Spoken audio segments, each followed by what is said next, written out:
Okay, everybody, welcome to the very first panel of CoKoCon. We're going to give it a couple minutes for everybody else to get in, but you may have noticed our lovely speakers up here is Weston and Bruce, and I'm going to go Weston Oaks. I'm terrible at pronouncing. I can't even say the word pronouncing names. So if I totally screw it up there, forgive me. And Bruce Davis, and they're going to chat away for you guys. And if you keep muted or keep your video off, that's actually the best, so that they have clear voice. If you have questions, you can type them in the chat. We'll monitor the chat and pass them along. And if they want to open up at any point for you guys to do any Q&A, then they'll let us know that. Yeah, you guys can make fun of the people while we're waiting for more people to join if you'd like, guys. So for those of you who are here, if you go up at the top right hand corner of the black screen where it says view, and you click once, you can click speaker view, which means that the only person you'll get in your view would be the speakers, so that you don't have the entire gallery of folks. So it doesn't look like you'd play a match game anymore, or one of those things like that. Just in case you guys don't know how to use this. I'm sure most of us by now are PhDs in Zoom, because we've been forced to use it now for going on 2 years, right, Bruce? That's correct. I've done more Zoom than I ever did in my life. We're doing Zoom patient interviews. That's an interesting phenomenon. That's been a learning process for everybody. So you're doing Zoom triage? Not so much in the trauma unit, but in the office, yes. A lot of video visits, either through Zoom or one of the other EMR tools. So yeah, it's been a learning experience for everybody. I've had patients, want to pull up their shirt and show me their scar on the video. Hey, look at this. Does this look funny? What's going on here?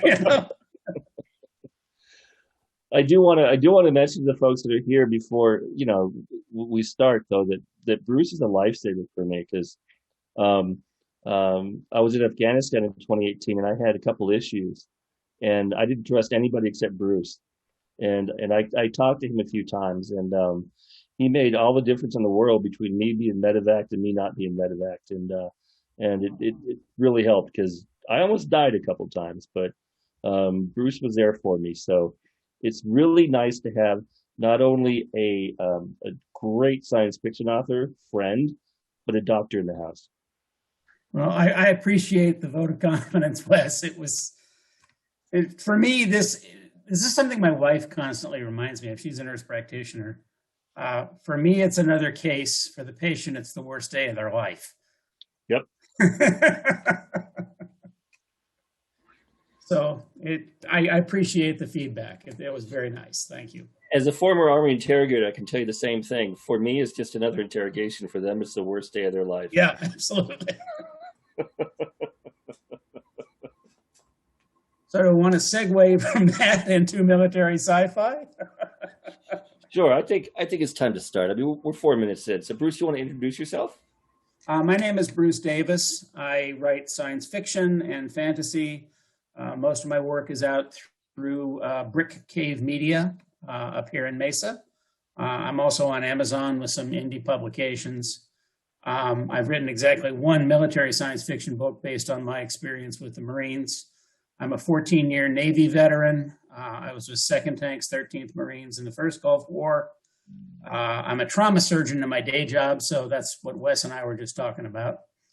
And I have been a big fan of military science fiction, going all the way back to the Dorsey novels by Gordon Dixon, back in the 70s. So, Wes, take it away. Sure.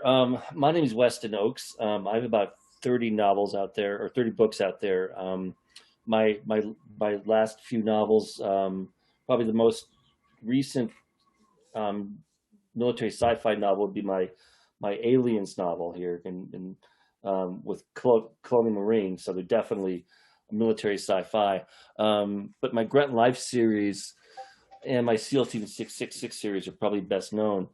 And one of the things that I really concentrate on when I write military sci-fi is PTSD, and making sure that my characters are portrayed in a positive PTSD light, because so often they're not. And I think it's very important to understand that any of us can have PTSD. You don't have to be in the military to have it, and we need to be able to understand it. In my little way, I'm trying to help people understand that it's just a natural progression of, you know, being a part of society. Yeah, not to get too far off track from the military, but we are seeing this a lot more on our healthcare professionals after the last 2 years. I can imagine.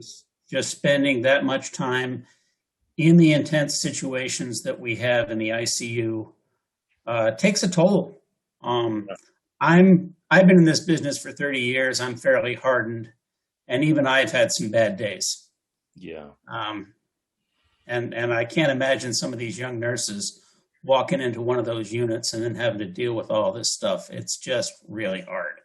So anybody who feels like they're overwhelmed by events, don't think you're alone. Talk to somebody, just get it out in the open, try to get some help from a friend or whomever. The worst thing to do is just think that you're weak or that this isn't real, because it's a real thing. So exactly. And anybody who's been in the military or seen anything that their brain isn't quite grok, right? Like the soccer mom who hits a dog with her car on the way to work, right? It's going to cause PTSD. It's going to cause issues. So it's nothing to be ashamed about. You just have to talk to people about it. That being said, let's move on.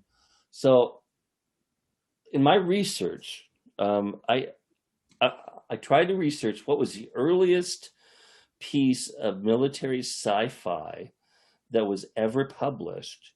And I came up with a sci-fi author named George Chesney. The Battle of Dorking was a novella, 1871.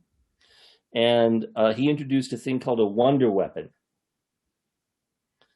I have not read this, but I am familiar with the history there. Yes. Yeah. So we're talking 1871 is the first indication of military sci-fi.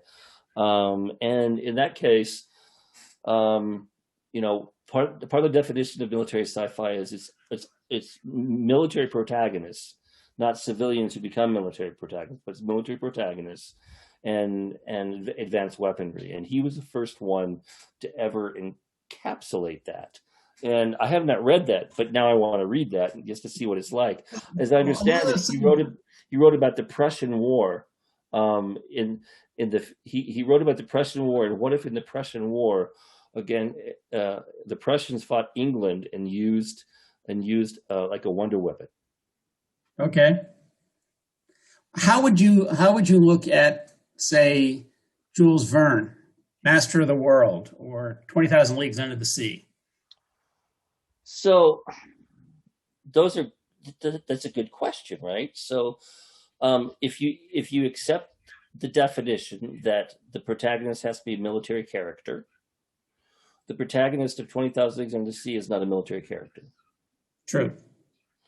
The protagonist of Journey to the Center of the Earth is not a military character. The protagonist of War of the Worlds is not a military character. They're civilians put into situations where they have to act in a military manner. Right. Okay. So those wouldn't be military sci-fi. And I was looking up the difference between military sci-fi and space opera, because we all love space opera. I mean, we all love Star Wars, right? Yeah. At least the first three back in the 70s, or I guess the middle three now, and books like that. But if you think about it, that's not military sci-fi, because it's a civilian who is then put in the who is made to be part of a military later on. Okay. Because Luke I would kind of argue that he's a recruit. Well, especially Luke, once we get to Luke the is third movie. He's a reluctant recruit, and so is Han Solo. Both of them don't want to be in the military. They don't want to fight for the Republic. You know, they want to do their own thing, right? Exactly. So I think that's where space opera differs, and I love space opera. If you were going to give me one genre to read the rest of my life, it'd probably be space opera, just because, you know, it has all the best of all the worlds, right? You have Exactly. the emotion, you have the drama, you have the telenovela, you have the weapons, you have the killing, you have the supernatural, you have the magic, you have the science, you have all the great things. I love space opera. That said, how would you classify the Lensman series? Because they're very much a military organization. It is. It is. So the Lensman series came out first in 1948, based on my research, and I think that's very, very particularly military. Yeah. But what makes it interesting, though, is it's 1,000 years or 500 years in the future. I mean, the world as we know it is gone. The Artesians or whomever it is are the ones who are in charge of the world. But it's interesting that I want to say magic. The science is almost to the point of magic because they can't scientifically describe it. Right. So it becomes magical, right? Any sufficiently advanced technology, right? Arthur C. Clarke, right? Yep. Exactly. Absolutely. That's what he said, and he's totally right. So for you, what was the book or the books that got you turned on about military science fiction as opposed to just space opera? Probably John Stakely's Armor. Okay. Yeah. So I was fortunate enough to meet John Stakely back in, one of my first conventions. I think it was Denver World Horror Convention in 2000, when I met my wife. And for those of you who don't know it, Armor is a novel specifically about mechanized infantry, because John Stakely was in mechanized infantry when he was in the army in Vietnam, and he basically he puts you into this super, help me with this mech suit, essentially. Yeah, a super mech suit, and it's like a bug world, and he just throws you in there, but the guy is killing so many things that he's suffering so much PTSD as he's doing it. That's the first time that I ever experienced PTSD in a book. And that was probably, I read it right after I was in mechanized infantry, which was in the 80s. So I probably read that in like 1989 or 1990. And it was life-changing, because as good as Ray Bradbury is, as good as Heinlein is, and as good as all the other ones who will write military science fiction, John Stakely really hit it. He really just drove that stake to the heart. For me, I mean, I got turned on to Starship Troopers back in the, I want to say, late 60s, maybe 1967, when I was still, teenager, and thought it was one of the best books I'd ever read. And that got me into looking for more militaristic science fiction. The one that hit me the hardest, though, was Soldier Ask Not by Gordon Dixon. I haven't read that one. Because there is no fighting in it at all. It is it's a Dorsai novel. The Dorsai are intergalactic mercenaries from various families, but they've turned militarism into their religion, essentially. They've married it with fundamentalist Christian themes. And it's a novella or a long short story that was, I think, a Nebula Award winner one year. And it's all about the aftermath. It's all about this Dorsai soldier trying to deal with all of the people that he's killed and trying to find some meaning in his religion when his religion is telling him he's got to go out and kill some more. Sure. It just struck me really hard. And it's more to what you were just talking about. I mean, we didn't have the term PTSD in those days, but this guy is, clearly suffering a crisis of conscience. And in the end, he falls back on an old hymn that they sing, which begins with "Soldier, ask not," and essentially, don't ask what you're asked to do. Your job is to go out and do it. Right. And he returns to his unit, which was just really hit me hard. That's good. That's good. Later on, I read David Drake's Hammers Slammers, and that's armor, essentially. It is. And when you first read them, it comes across as just a lot of action and stuff, blowing up and, duty and honor and all that stuff. I reread them, and they're extremely dark. When you get to the end, there's not this overt PTSD, but all of these characters come out at the end just totally devastated. Well, the thing about Dave is, I've talked to him about this, is that what he says, I'm a total cheater when it comes to plot. He steals all of his plots from Greek mythology. Yes. So if you look at Hammers, Slammers, and everything else, everything is Greek mythology, just repackaged. And so because of that, because of the way, Greek mythology is, everything is, nobody wins at the end, right? Exactly. I mean, you come through the book, it's like, hey, yeah, that was cool. And all of a sudden it's like, you know what? Nobody really won this fight. I just started thinking that, so I spent a majority of my time in the military in special operations, and thinking about C.J. Chera's Fated Sons series. Okay, I haven't read all of them. I've read, I think, one. Okay, well, there's 3 of them, but it's essentially, if I was going to put it modern day, it's a SF soldier going into an indigenous place, trying to understand them and prepare them for external threats. Right.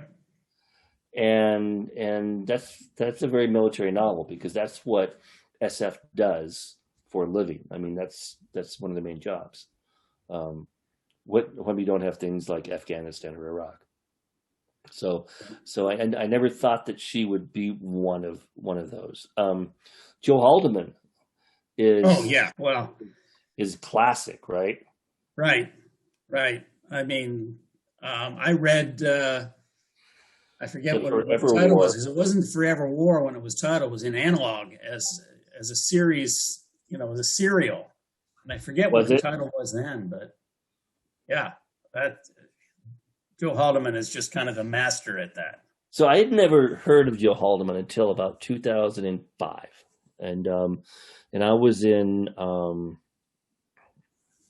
I think World Horror Convention was in San Francisco then, and he had just had a book published called War Stories, which is a book of his short stories and novellas, and it was published by Nightshade Books. And Jeremy, one of the editors at the time, I said, Jeremy, what book of yours would I like? I can only afford one. He said, get this one. So I bought it. I'm like, holy smokes, where did this guy come from? And so then I began writing. I read Forever War and Forever Peace. I'm like, I love this guy, Joe Haldeman. He's wonderful. So fast forward to about 2012, and I think it was Leprechaun. They had him as guest of honor up in Phoenix. Yes, he was there then. Right, and they asked me to come as a guest, and I'm like, I just can't do it. I'm busy. Blah blah blah. And they said, well, we have Joe Haldeman. I said, oh, we have Joe Haldeman. On my way. I said, I'll come if you let me interview him. Okay. Because all the guest of honors get the interview, and they said, okay, sure. I'm like, yes. And so I got to not only interview him, but excuse me and Joe and his wife Gay then got to go out to dinner on Leprechaun's dime. Leprechaun's dime.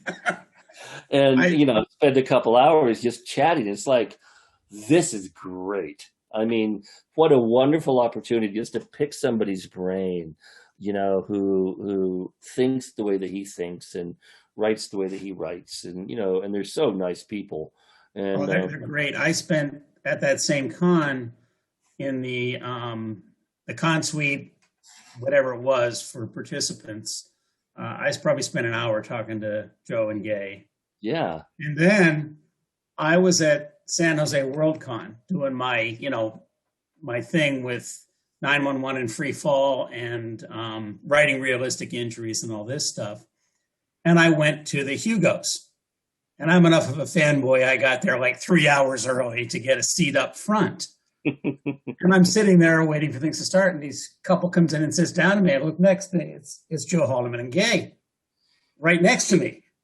And I introduced myself, and he was very polite, claiming he remembered our conversation from Leprechaun, although I seriously doubt that he did. But then as they're going through the awards, he treated me to this running commentary of all the books and the authors and what he knew about them. It was wonderful. Oh, that's awesome. Yeah, behind the scenes. That's good. It was great. It was great. But his take on war, and particularly the cost of war, I think is very much shaped by his own experience. And it's not, I think the thing that struck me the most was the effects of being out of your own time, with the effects of time dilation and everything, and how his protagonists get farther and farther away from the society that they're supposed to be defending, which, yeah, that's a thing in his thing, but I think it's a metaphor for what happens when we're overseas or when we spend too much time. You become more and more out of touch with the society that you're supposed to be, standing up for. And I think that's a real problem as well. You just made me think of something, like Stanislaw Lem and Robert Heinlein and Isaac Asimov. They wrote from a perspective from World War II, right? Right. David Drake, Joe Haldeman, John Stakely wrote from a point of view of World War or Vietnam. Vietnam. John Ringo and David Weber wrote from a Cold War period. So right. They were never really in a serious conflict. Although I don't want to downplay any of their service or anything they did. And then now we have 20 years of Afghanistan, and 10 of those years are also Iraq. I'm curious to see what's coming in the future with military sci-fi that's going to be coming out of this, because it seems like what came out of World War II was more patriotic and more rah-rah shish boom bah. What came out of Vietnam was more, holy shit, this was terrible. Right. And then you had the Cold War period where, let's face it, a lot of us spent a lot of time in the motor pool. And, we spent a lot of time, PMCS in the vehicles and, scrubbing decks. We didn't do a lot of actual, going to war. And then writers have to be writing based upon other people's experiences, not their own. And now we have Afghanistan and Iraq. I've written things from a point of view from Iraq or Afghanistan so far. Afghanistan, yeah. My Grunt Life series, but I'm curious to see some other people and see if it's changed or if it's cyclic, right? Is there one big circle, or are we maturing, or are we thinking differently, or what do you think, Doc? I don't know. I totally agree with your analysis of the, that historical perspective of science fiction, military sci-fi, and how, depending on the author's experience, or at least what they saw and talked to people who had maybe even been in combat, how they wrote it. I mean, if you look at David Weber, there's as much Cold War style political intrigue in any of his novels as there is actual naval combat. Right. And that's actually, in many of them, the bigger part of it. Ringo, I like John Ringo's stuff, but it's more like movie stuff. I mean, this is written like a Sylvester Stallone movie script. It is. He's very macho in everything he writes. Yeah. So I don't know. I was particularly struck by your Burning Sky and Dead Sky. And it's, again, there's a supernatural element there. But when you're talking about these guys in country that's very real. And that really struck me. I don't have your experience there, but I had enough time in the Middle East to see the reality of that. Mm-hmm. And I think that we're going to see some authors drawing on that. I don't know of anybody right now, though, that I could point to and say that they're writing in right now military science fiction that would grow out of that experience. I mean, the ones I'm aware of are still very much in the quasi-space opera military sci-fi tradition. And that's a very different kind of thing. Well, I hope they do, though, because I think it's a very valid type of authorship. I mean, you can argue that Hemingway, a lot of his stuff was very military military driven. So it wasn't military sci-fi, yeah. but it was straight up military. I mean, it was straight up military. Sun Also Rises. All these books are very military books, and he's trying to capture these experiences that he has. I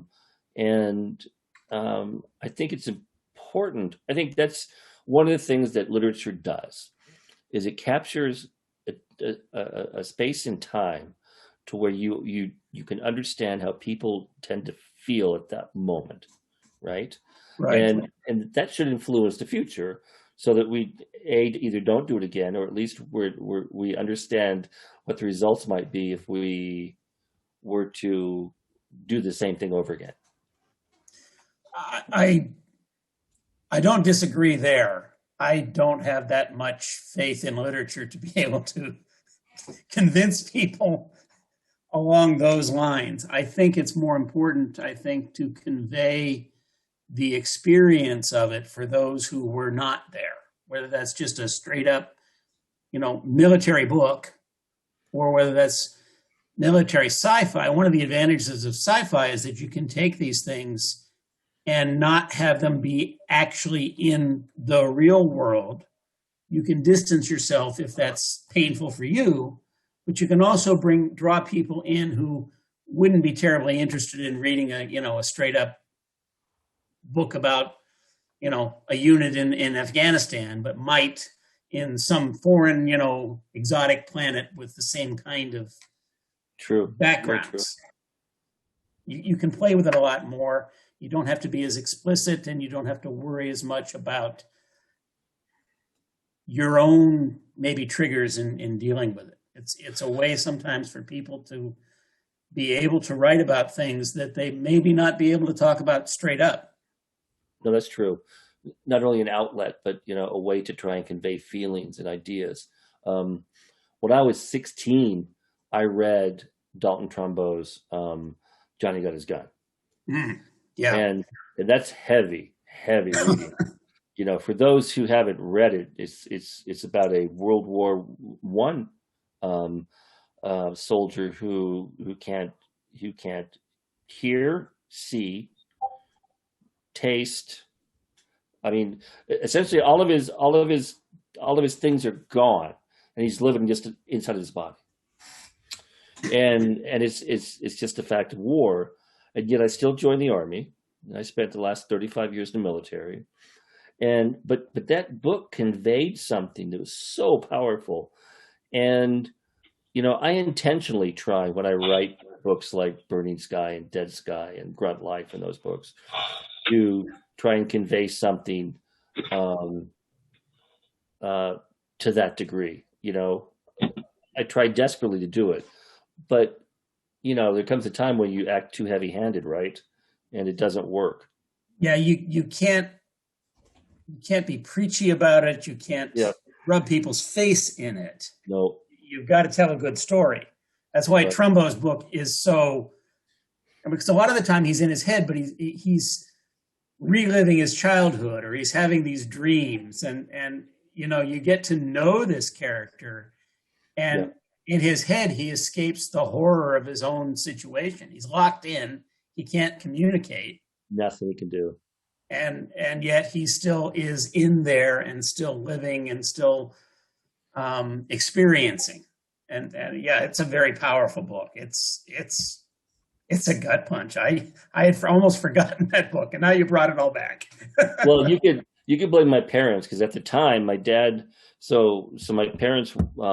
My dad was a college professor. My mom was a high school English teacher. So I grew up with a lot of very sophisticated books in the house, and they said I could read whatever was on the shelf, and so I would just grab some things every now and then, and then at the end of I read very quickly. And at the end of the day, I would be like, "Oh my God, what did I just read?" Yeah. This is shocking.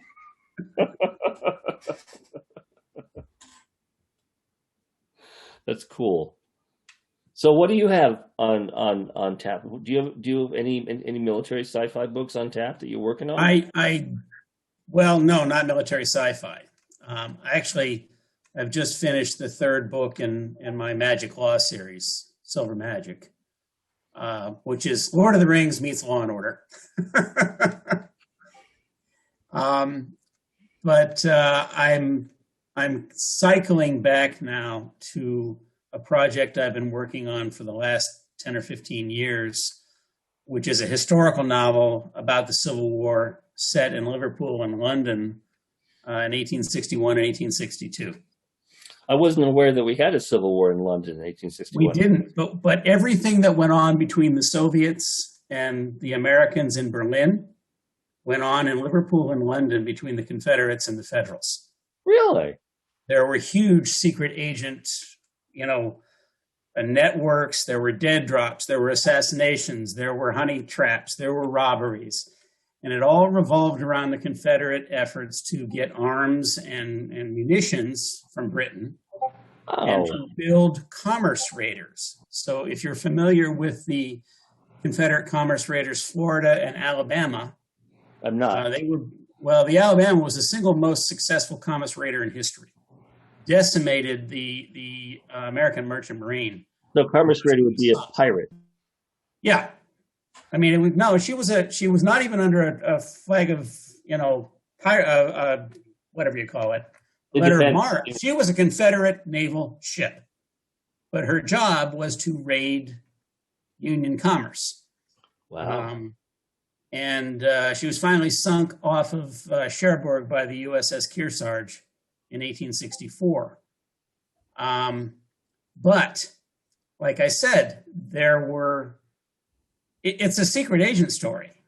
That sounds wonderful. I would love to read that, and I'm working on it. My problem is I don't usually write to outlines, and now I have real people, real events. I need to hit certain marks.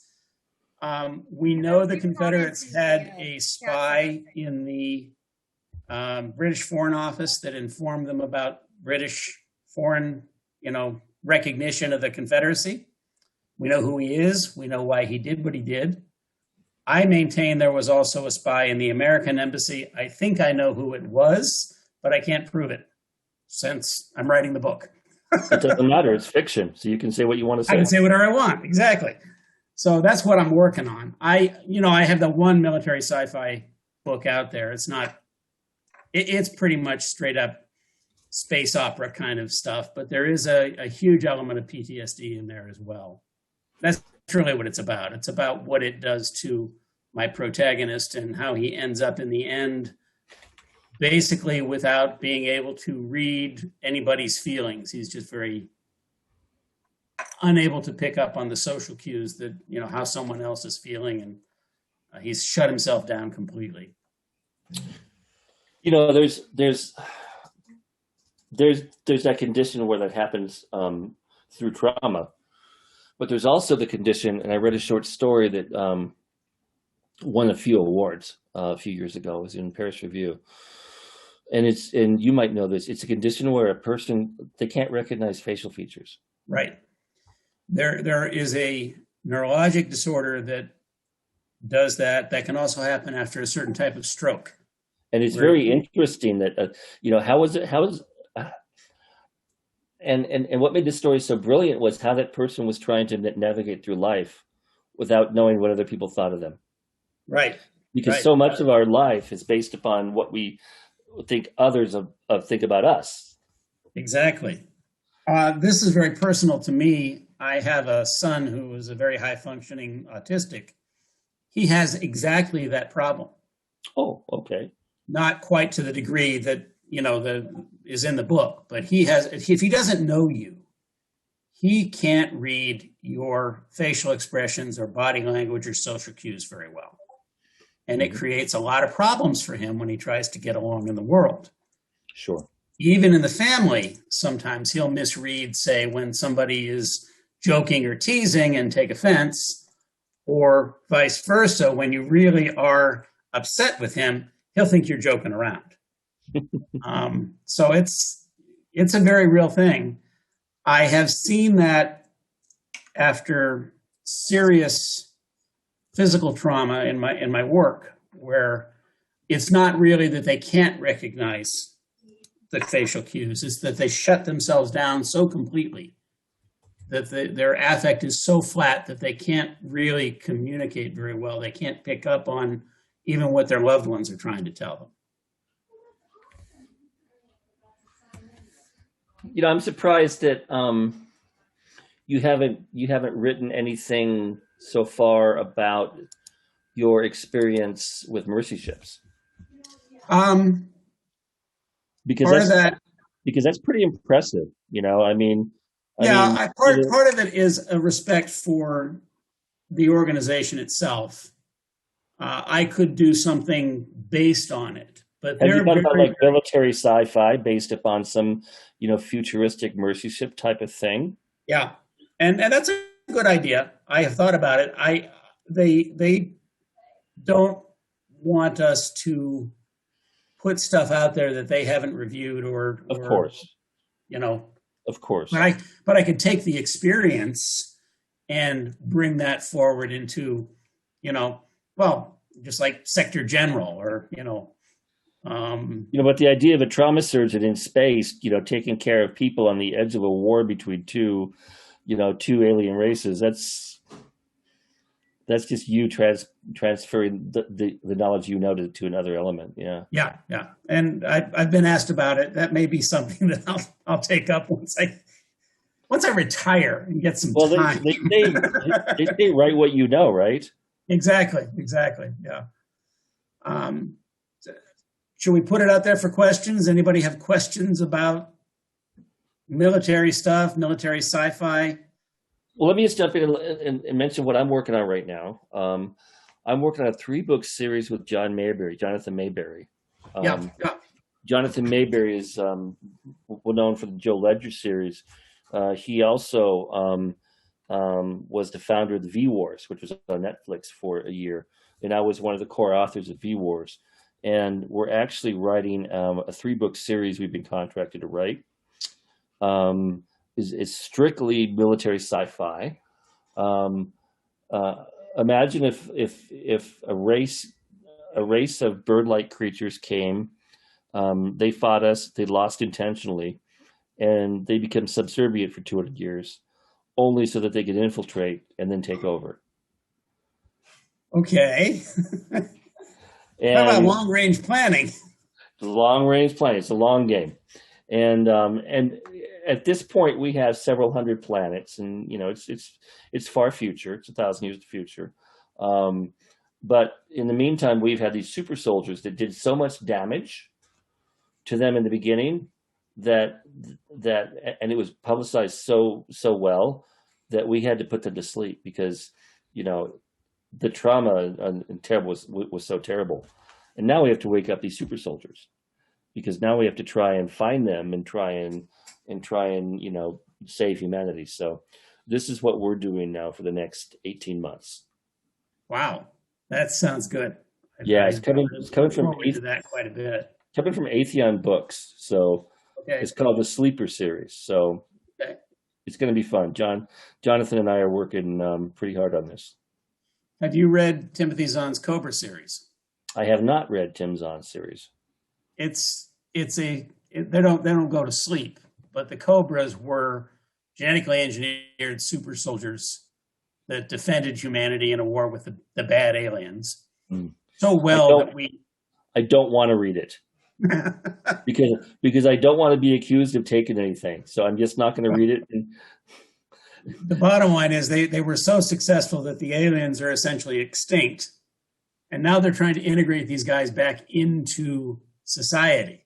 Okay, well, this is at the beginning to where there's no integration in society. We're a subservient species, and the super soldiers, having been cryonically put asleep for 200 years, are way messed up in the head because our science of cryonics was not very good. Okay. So they all wake up a little insane. And fun times ensue. And fun times ensue. So yeah, let's take questions. Do we have any questions? It's we have 20 minutes left, so why not? You do have a few comments over in the chat box if you want to take a look. I see comments, but I don't see any questions.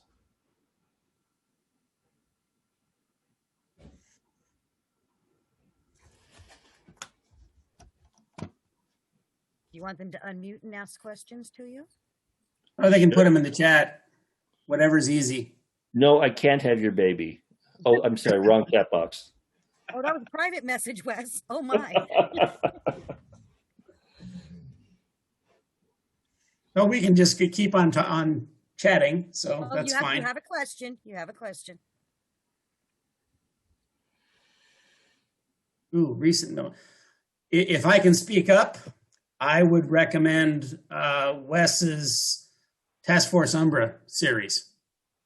Not only does he get the military part right, but he goes in a deep dive into the psychology of trauma. And I was just impressed as heck by it.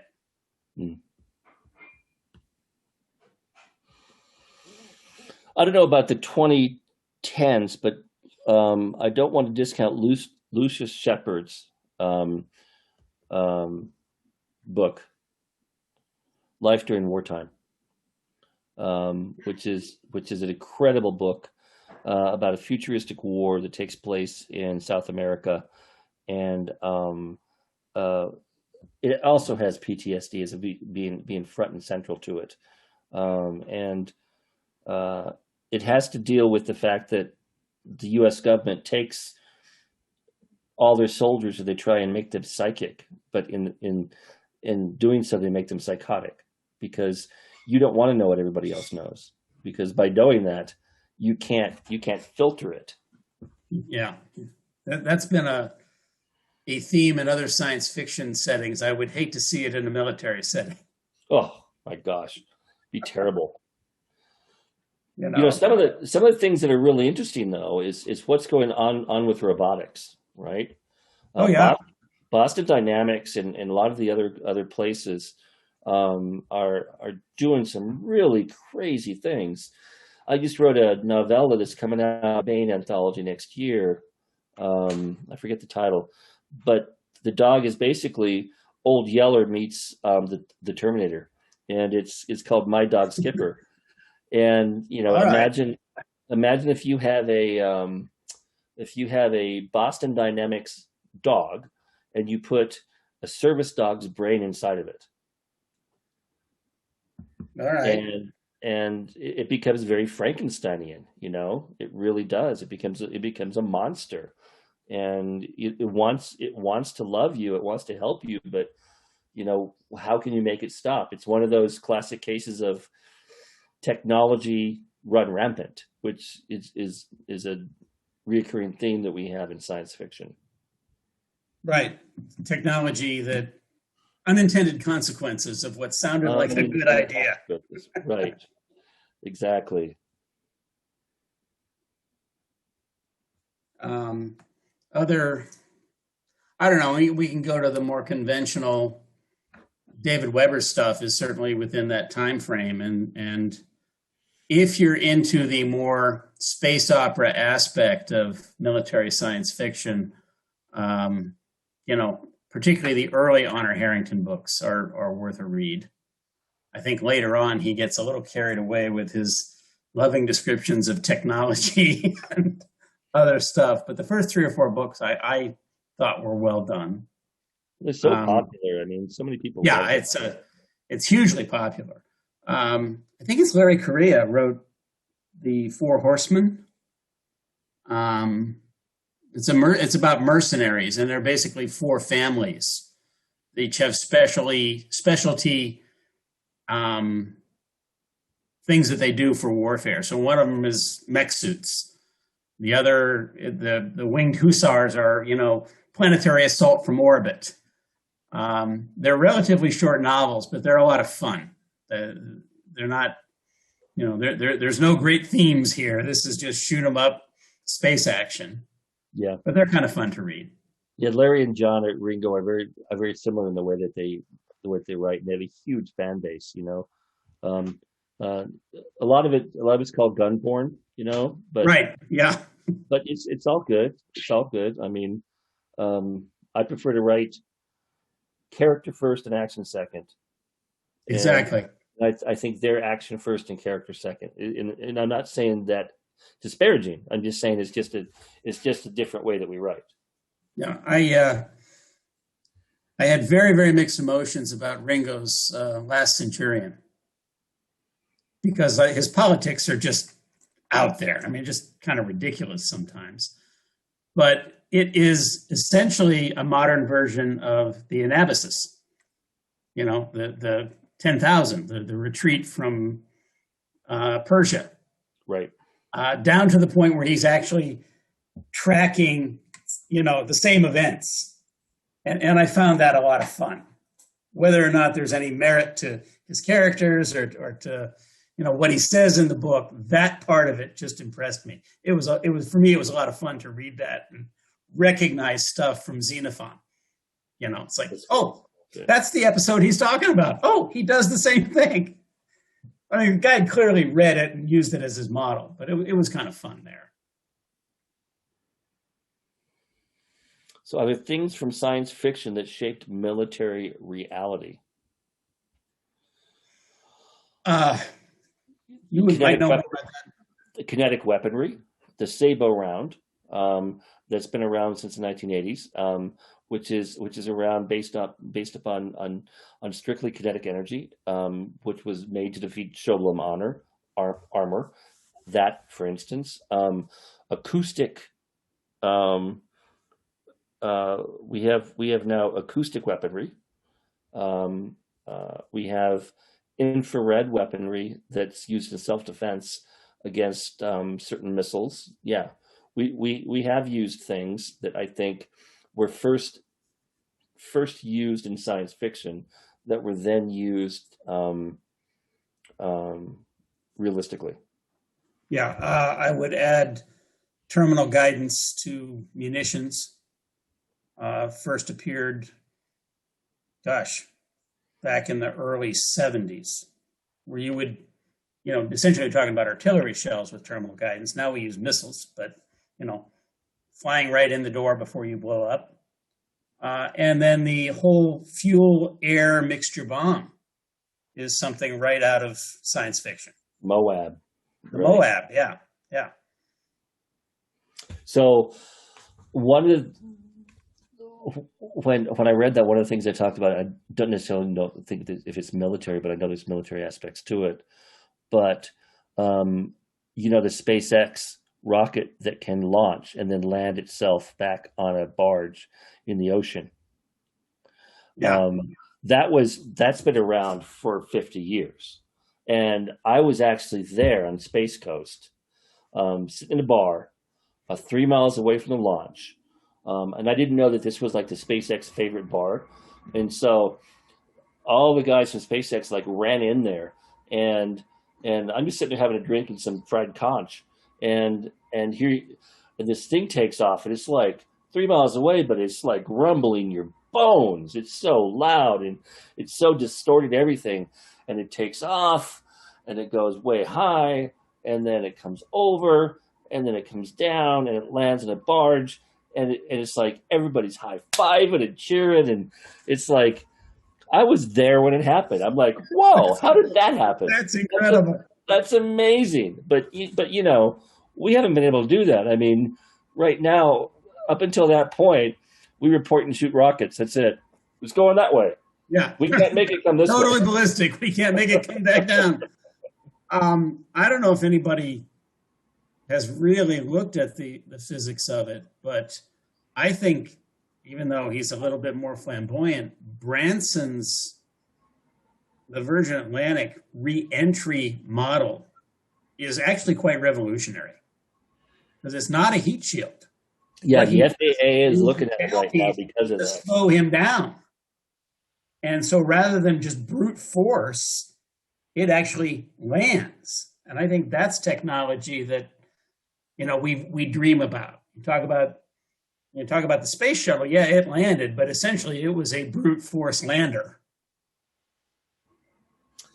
You know, and let me just get on a soapbox for like 3 minutes maybe.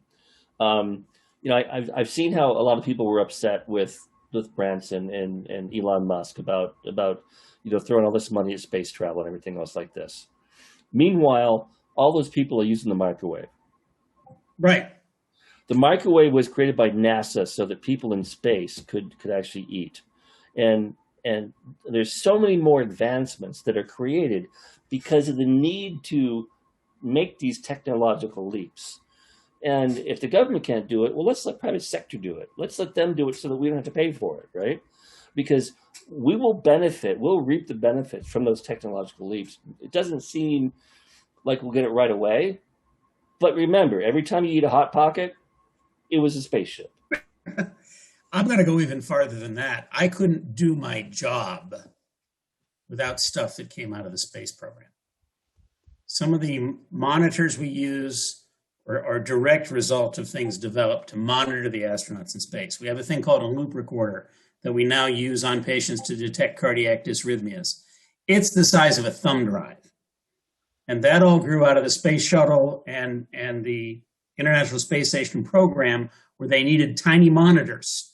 Yep. They couldn't have a big, huge monitor to hook you up to an EKG. So they invented this thing. Yeah, it's all about need, right? We put it in patients all the time now. Yeah, fiber optics. Fiber optics came out of NASA. Would either of you consider writing a novel about a Cold War, hot war conflict between America and China? To me, that's too large scale. I'm a small scale writer. I write teams. I'm not a Tom Clancy who can do the division on division or army on army conflict. That would take too much, and I'm afraid at the end America would lose every time anyway. So I prefer just small scale combat because I came from a special operations background. So that's really what I would write. And I don't have enough of a straight up military background to feel comfortable with it. If anybody's interested in that, David Poyer's most recent Modern Navy books deal with exactly this: war in the Taiwan Strait from a modern naval perspective by a modern naval officer who, actually served on combat ships. He gets all the details right. Not the best writer in the world, and I think some of his plots are a little outrageous, but he gets the details right, and that's exactly what his last two novels have been about. What's his name again? David Poyer, Poyer. Okay, Poyer. It's kind of like Horatio Hornblower in the modern age.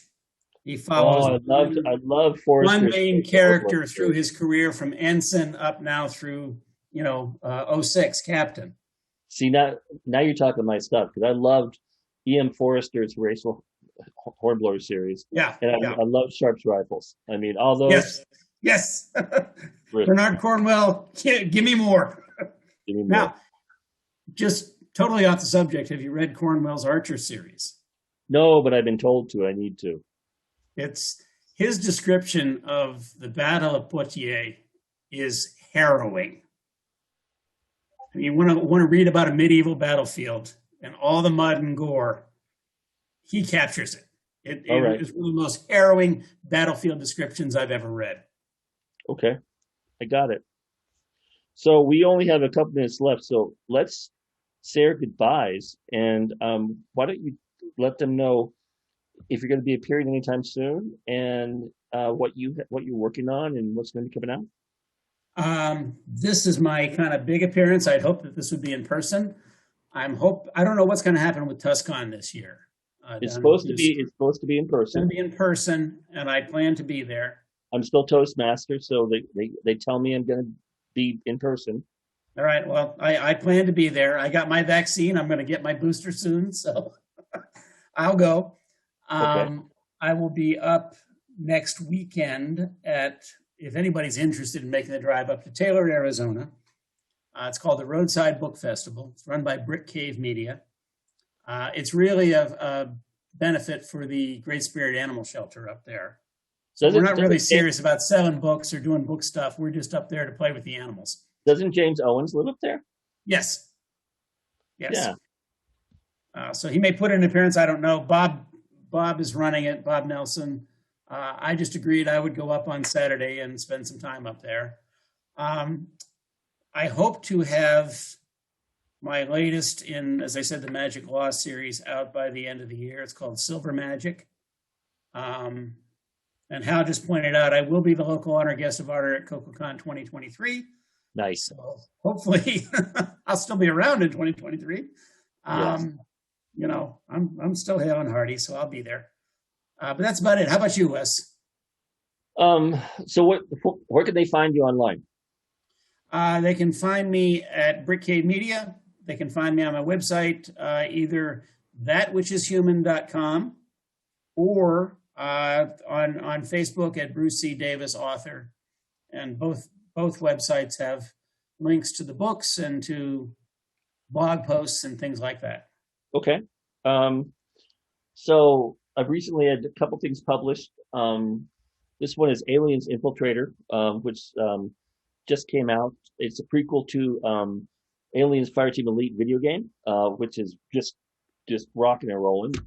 I also wrote a modern version of Sir Gawain and the Green Knight because it's been 60 years since we've had a modern version of it. Just came out to coincide with the movie.